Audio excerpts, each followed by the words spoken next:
반갑습니다. 세계로 열린 선교방송 강예스터 목사입니다. 사랑하는 여러분, 성경에서 기도는 누구에게 드리는가입니다. 성경은 기본적으로 하나님께 기도하라고 합니다. 마태복음 6장 9절 말씀, 그러므로 너희는 이렇게 기도하라. 하늘에 계신 우리 아버지여, 이름이 거룩히 여김을 받으시오며. 아멘. 예수님은 제자들에게 기도를 가르칠 때 하늘에 계신 아버지께 기도하라고 하셨습니다. 즉 기도의 대상은 하나님 아버지입니다. 그러나 예수님의 이름으로 기도하라고 하셨습니다. 요한복음 14장 13절과 14절 말씀에 너희가 내 이름으로 무엇을 구하든지 내가 행하리니. 아멘. 그리고 요한복음 16장 23절 말씀, 너희가 아버지께 무엇을 구하든지 내 이름으로 주시리라. 할렐루야. 여기서 핵심은 기도의 대상은 하나님 아버지, 기도의 통로는 예수 그리스도, 기도의 능력은 성령님, 즉 성경적 기도는 보통 성부 하나님께 성자 예수의 이름으로 성령 안에서 드리는 기도입니다. 아멘. 요한복음 14장 6절 말씀, 나로 말미암지 않고는 아버지께 올 자가 없느니라. 아멘. 그래서 많은 교회가 기도 끝에 예수 그리스도 이름으로 기도드립니다. 아멘. 이라고 합니다. 이는 예수님이 하나님과 인간 사이의 중보자이기 때문입니다. 할렐루야. 디모데전서 2장 5절 말씀, 하나님은 한 분이시요 또 하나님과 사람 사이의 중보자도 한 분이시니 곧 사람 대신 예수 그리스도라. 아멘.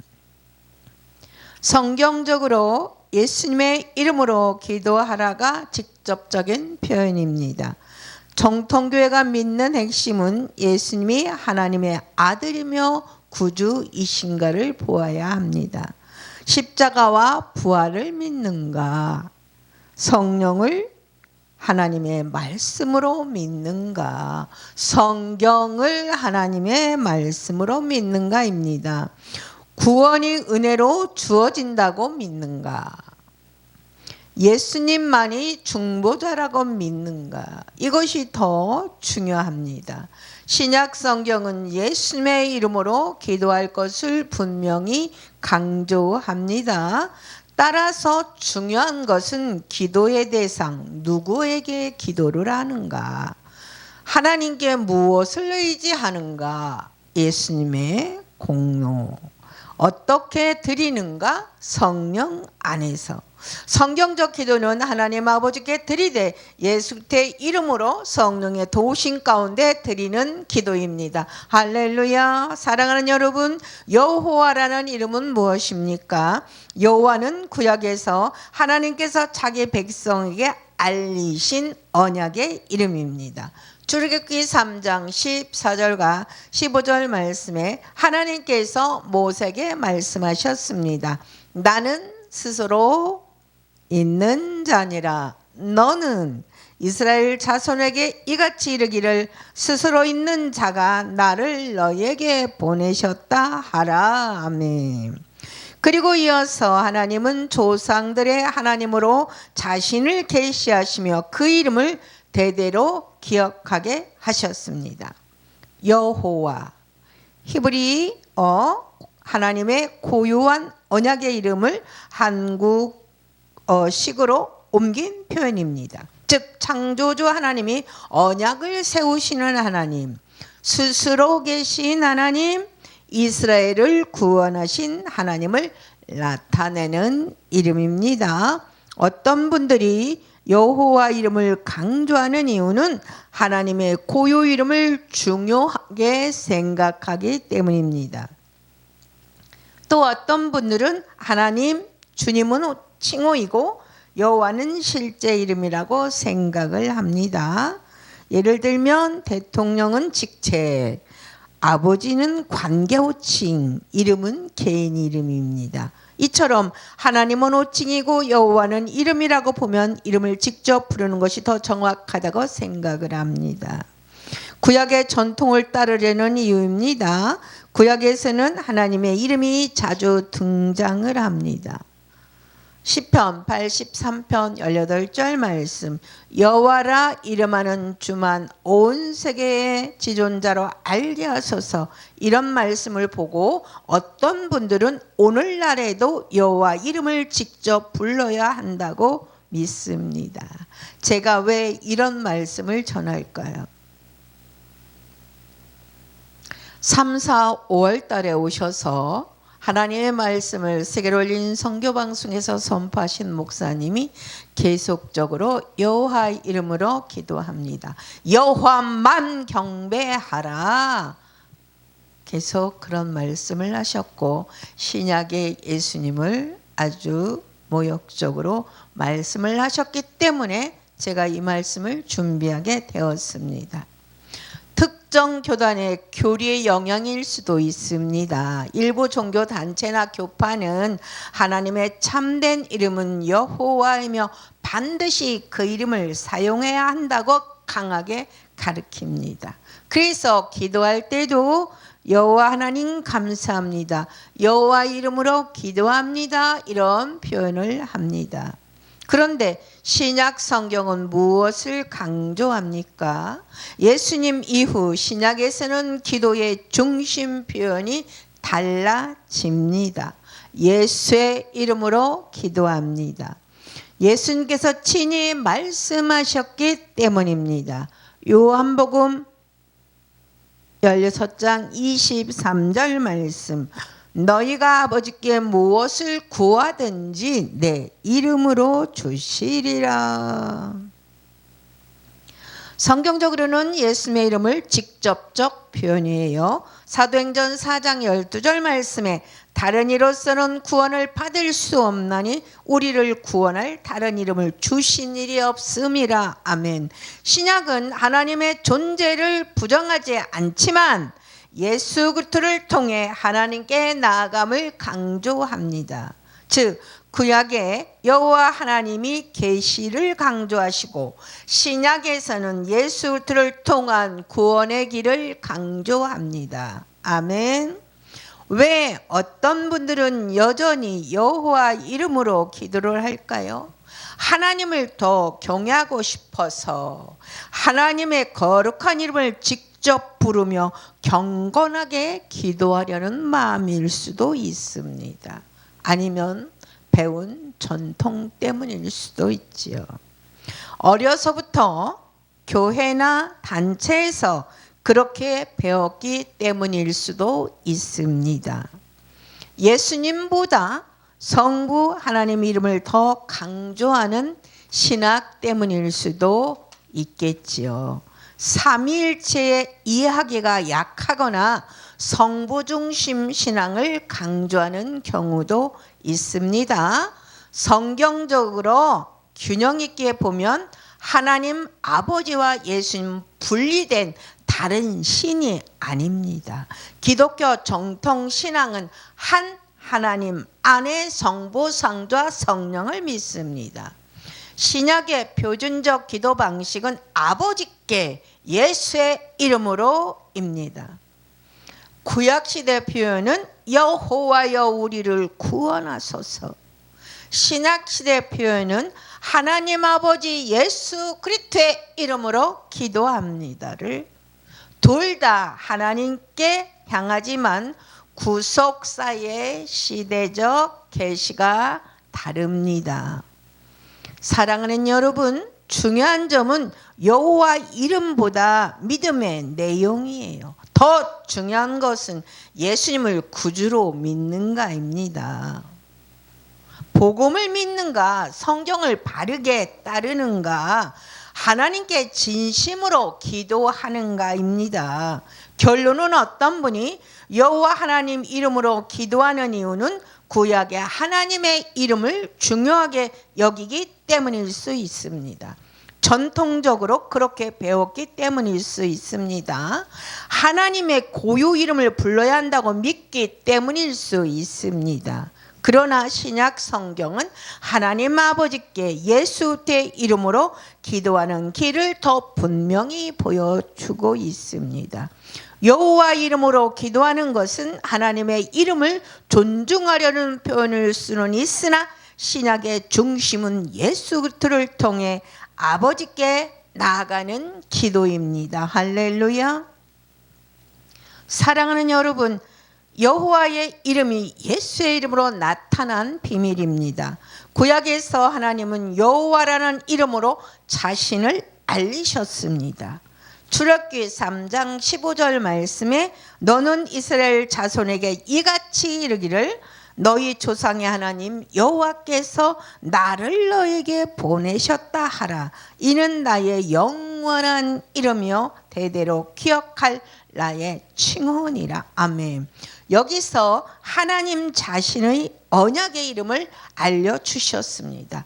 여호와는 단순한 호칭이 아닙니다. 스스로 계신 분, 시작과 끝이 없는 분, 언약을 지키시는 분, 백성을 구원하시는 하나님.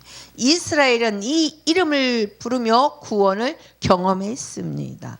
그러나 사람은 여호와 하나님께 직접 갈 수 없습니다.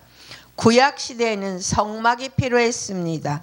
제사장이 필요했습니다. 제물이 필요했습니다. 휘장이 가로막고 있었습니다. 왜냐하면 죄악이 거룩하신 하나님께 직접 갈 수 없었기 때문입니다. 이사야 59장 2절 말씀에 너희 죄악이 너희와 너희 하나님 사이를 갈라놓았고 아멘. 즉 여호와 하나님은 계셨지만 죄인은 가까이 갈 수 없었습니다. 그래서 여호와 하나님께서 사람 가운데 오셨습니다. 할렐루야. 이것이 신약의 핵심입니다.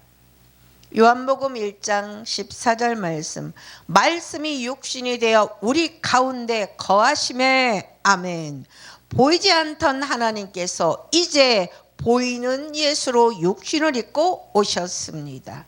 멀리 계신 하나님이 아니라 가까이 오신 하나님입니다. 할렐루야. 그 이름이 예수님입니다. 마태복음 1장 21절 말씀에 아들을 낳으리니 이름을 예수라 하라. 이는 그가 자기 백성을 그들의 죄에서 구원할 자이심이라. 예수라는 뜻이 있습니다. 여호와는 구원이시다 또는 여호와께서 구원하신다. 즉 예수라는 이름 속에 이미 여호와가 들어 있습니다. 여호와께서 구원자로 나타나신 이름이 예수 이름입니다. 그래서 예수님은 단순한 선지자가 아닙니다. 요한복음 14장 9절 말씀에 나를 본 자는 아버지를 보았거늘, 요한복음 10장 30절 말씀에 나와 아버지는 하나이니라. 아멘. 예수님은 하나님과 분리된 다른 존재가 아니라 하나님을 드러내신 완전한 계시입니다. 할렐루야. 왜 초대교회는 여호와보다 예수의 이름으로 선포를 했을까요? 이유는 아주 단순합니다. 구약의 여호와 하나님이 신약에서 예수 그리스도로 구원의 일을 완성하셨기 때문입니다. 할렐루야. 신약 사도행전 4장 12절 말씀에 다른 이로서는 구원을 받을 수 없나니 천하 사람 중에 구원을 받을 만한 다른 이름을 우리에게 주신 일이 없음이라. 할렐루야. 사도들은 여호와를 버린 것이 아닙니다. 오히려 여호와 하나님이 예수 안에서 일하심을 본 것입니다. 아멘. 예를 들어 설명하면 한 왕이 멀리 궁전에만 있었어요.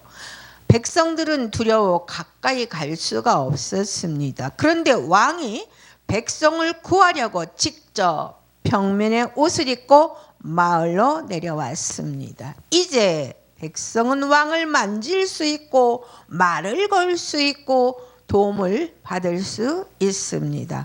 그처럼 구약에 높고 거룩하신 여호와, 신약에서 사람 가운데 오신 예수님, 본질은 같고 나타남이 다를 뿐입니다. 그래서 기도가 예수의 이름으로 드려집니다.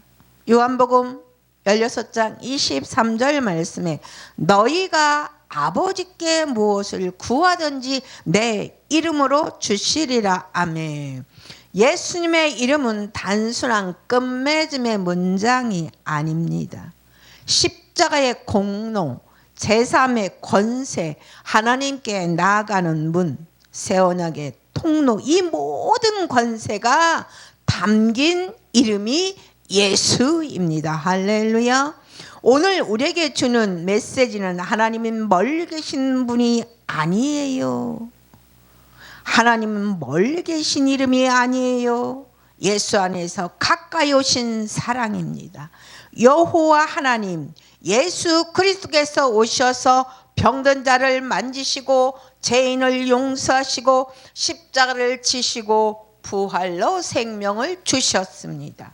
그러므로 예수의 이름을 부르는 것은 하나님을 떠난 것이 아니라 하나님께 가장 가까이 가는 길입니다. 할렐루야.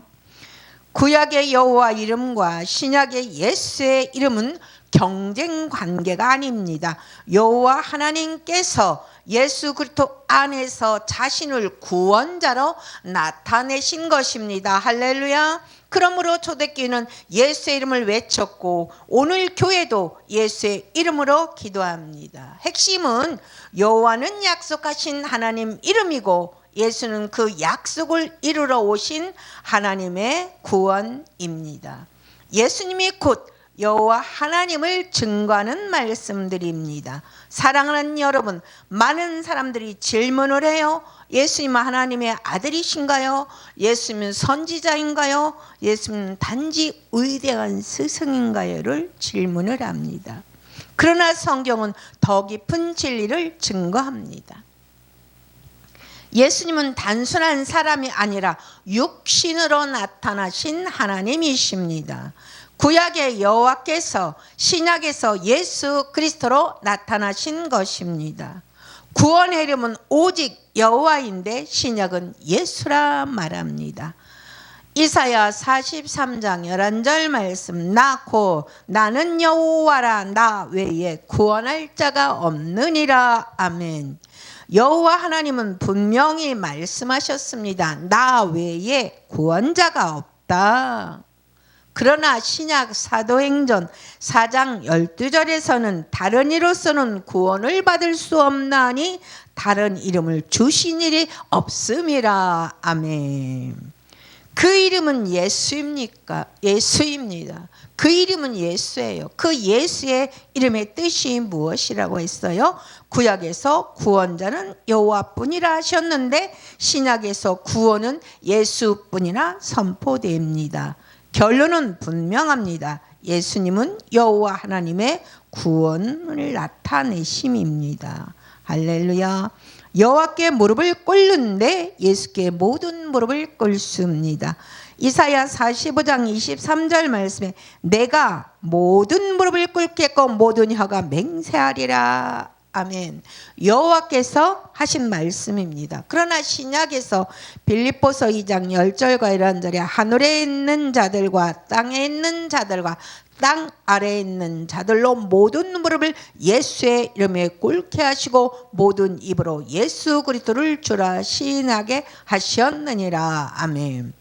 구약에서 여호와께 드릴 경배가 신약에서 예수님께 드려집니다. 이것은 예수님이 피조물이 아니라는 뜻입니다. 예수님이 하나님이라는 뜻입니다. 아멘. 여호와의 길을 예비해라 했는데 세례 요한은 예수님의 길을 예비했습니다. 이사야 40장 3절에 광야에서 외치는 자의 소리가 이르되 너희는 여호와의 길을 예비하라 했습니다.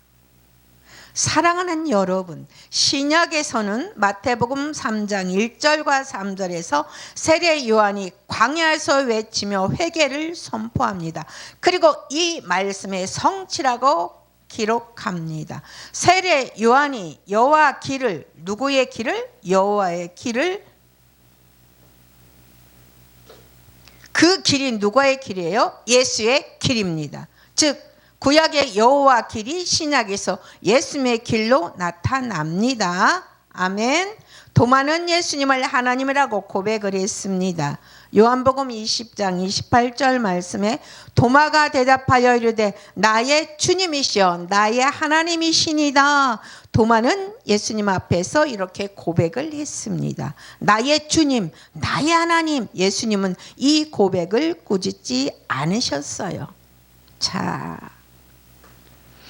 말씀은 하나님이셨고 그 말씀이 육신이 되셨습니다.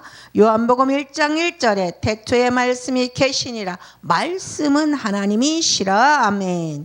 요한복음 1장 14절 말씀에 말씀이 육신이 되어 우리 가운데 거하심에 아멘. 누가 육신이 되셨나요? 예수 그리스도입니다. 즉 하나님이 육신으로 오신 것입니다. 참 하나님이신 예수님이 참 인간으로 오신 성육신으로 오신 사건을 기억하길 축복합니다. 예수님은 스스로 있는 자다라고 말씀했습니다. 출애굽기 3장 14절 말씀에 나는 스스로 있는 자니라. 하나님의 자기 계시입니다. 요한복음 8장 58절에도 아브라함이 나기 전부터 내가 있느니라. 할렐루야. 예수님은 단순히 내가 있었다가 아니라 하나님의 이름을 연상시키는 방식으로 선언하셨습니다. 그래서 유대인들은 신성모독으로 여기고 돌을 들었습니다. 여기서 예수님은 창조주로 소개됩니다.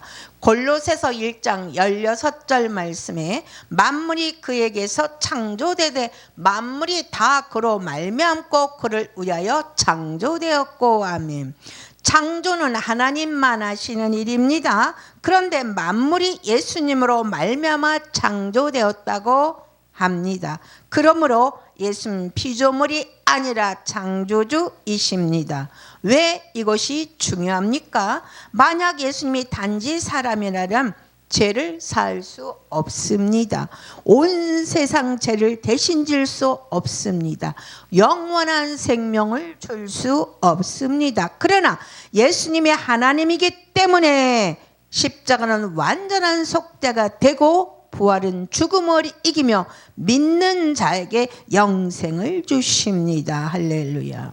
예를 들어 설명하면 왕이 제수를 사명하려면 왕의 권세가 있어야 합니다. 종이 내가 사면한다고 해도 효력이 없습니다. 예수님이 죄를 사하실 수 있는 이유는 그분이 단순한 종이 아니라 왕 중에 왕이기 때문입니다. 결론은 성경은 곳곳에서 증거합니다. 여호와만 구원자라 하셨는데 예수가 구원자입니다. 여호와께 무릎을 꿇는데 예수께 무릎을 꿇습니다. 여호와 길을 예비하라 했는데 예수님이 길을 예비했습니다. 도마는 예수님을 하나님이라고 고백을 했습니다. 말씀은 하나님이셨고 육신이 오셨습니다. 그러므로 우리는 담대히 선포합니다. 예수님은 여호와 하나님께서 육신으로 나타나신 구주이십니다. 할렐루야. 구약의 여호와 하나님은 신약에서 예수 그리스도로 자신을 나타내셨습니다. 할렐루야. 모든 영광 하나님께. 할렐루야.